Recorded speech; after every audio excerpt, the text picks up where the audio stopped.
If you ever think there's no way out of your difficult predicament, just remember there's a man who managed to escape from a whale's throat. No, not Jonah, but Michael Packard, a commercial lobster diver who went down in history after a humpback whale slurped him up near Cape Cod. On this particular day, Packard was 45 feet underwater lurking for lobsters when he felt a huge bump. Instantly, everything went dark. He feared it was the worst. A shark must have attacked him. But then, he saw no sharp teeth around him and felt no terrible pain. He soon realized he was inside a whale's mouth, and the whale was trying to swallow his accidental lunch. The diver was still in his scuba gear and had his breathing apparatus on. He realized he might never see his family again, as he had few chances of making it out alive. But around half a minute later, the whale went up to the surface of the water and started shaking from side to side. He spat Packard out, and the diver landed in the water without any serious injuries, just some bruises. Now, lobster divers normally work in pairs, and one of them stays on the surface to track their colleague. So his crewmate immediately came to the rescue. There was also a charter boat captain nearby, and he helped to pull Packard aboard. Michael was taken to the hospital and left it with a slight limp the same afternoon. Experts say that humpback whales rarely interact with humans, so this big guy was probably trying to snack on some small fish and ingested Packard by accident. The diver would have unlikely fit in the whale's throat because its esophagus is small. So, sometimes, a story really is too hard to swallow. Did I say that? In 2015, an Alaska Airlines flight going to Los Angeles had to return to Seattle after 14 minutes of flying. The passengers aboard heard some loud banging. It was coming from the cargo hold. It turned out that a baggage handler fell asleep down there while the plane was still on the ground. He woke up after a piece of luggage had fallen on his head. Willa Jr. couldn't believe it was happening to him. He didn't expect to survive, but he still called the company he was working for and 911. The call was cut after 44 seconds, so he didn't manage to get a response on what to do. Junior didn't give up and started screaming for help and banging at the ceiling. The passengers who heard the banging started to panic. The crew figured out what was going on, and the plane turned back to Seattle.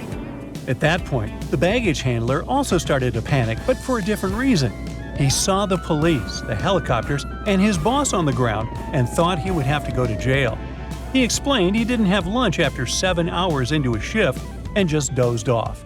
He went back to work the following day and promised he would never fall asleep on a plane again, at least in the cargo hold. In Arizona, a man heard some screaming inside the chimney of his neighbor's house. He called the fire department, and they found a 26-year-old man in there.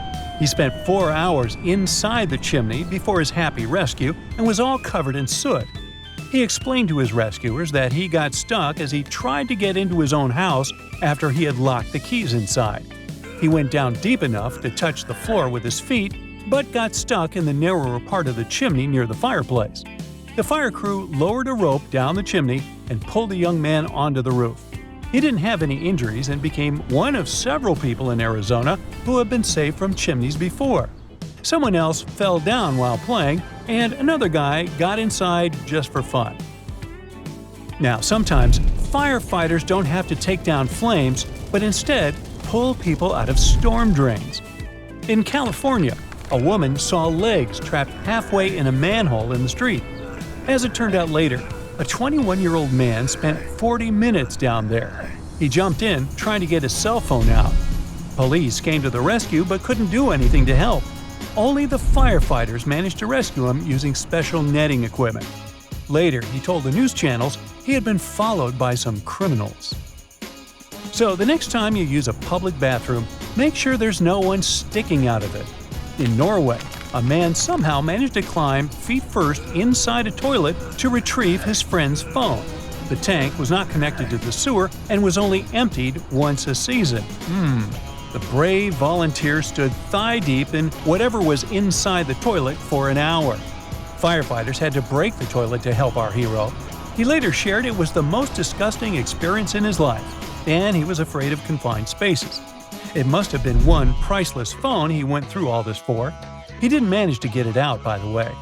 Also unknown is whether he remained friends with the phone guy. I mean, come on. Turkish custom officials noticed a Georgian citizen acting weirdly at the border. They decided to inspect his luggage in every detail. They didn't find any banned items inside, except for a 22-year-old girl. She was slim enough to hide inside a regular suitcase in an uncomfortable fetal position. She was trying to smuggle herself into Turkey because she was banned from visiting the country legally. Could there have been a reason for that? Anyway, the couple's plan didn't work out, and they were both sent home to Georgia and instructed never to come back. People who went to chill at Lady Bird Lake in Texas one summer afternoon surely didn't expect to see a massive rescue operation. 911 received several phone calls from those who noticed a boat hanging up against the Longhorn Dam. There were 4 people in the boat, seconds away from tipping over. One of the onlookers, who was fishing nearby, noticed a hand waving from the side of the boat, probably calling for help. The rental boat got too close to the dam and got stuck on the spillway, which was open because of the heavy rains in the area. The small electric vessel didn't have the power to reverse to safety. The emergency services designed an entire rescue plan. They lowered 4 life jackets from a helicopter to the stuck passengers. The fire department prepared to rescue them downstream in case the boat tipped over. Luckily for everyone, a lake patrol boat pulled the rental to safe waters, and all the passengers were perfectly fine. It was probably the only incident of this kind near Longhorn Dam, at least in the past 25 years. A group of 3 friends in the Indian state of Kerala went trekking in the hills. One of them was really tired, and he slipped and fell down a crevice. His friends tried to pull him up with vines and sticks, but failed. And so, the 23-year-old was left on the face of a steep hill, waiting for help. He was sending photos to his friends to make sure they had his exact location. Police and fire department reached the hill the same night, but couldn't help because of poor visibility. They lit torches to scare away wild animals from the location. The Defense Force sent a helicopter to his rescue, but that mission failed. Then, 2 units of special forces trained in mountaineering, rock climbing, and rappelling arrived at the location. The trekker was starting to lose hope as it was hanging at the height of 1,968 feet for over 40 hours at that point, without food or water. The rescuers promised to bring him some water soon, and it gave the guy new hope. The team decided it would be better to pull the trekker up the crevice, not downhill. 2 rescuers rappelled down to him. One of them previously climbed up to the top of Mount Everest. The adventurous young man was given food and water and then carried upstairs, where he received first aid and was then airlifted to the hospital. That's it for today. So hey, if you pacified your curiosity, then give the video a like and share it with your friends. Or if you want more, just click on these videos and stay on the bright side.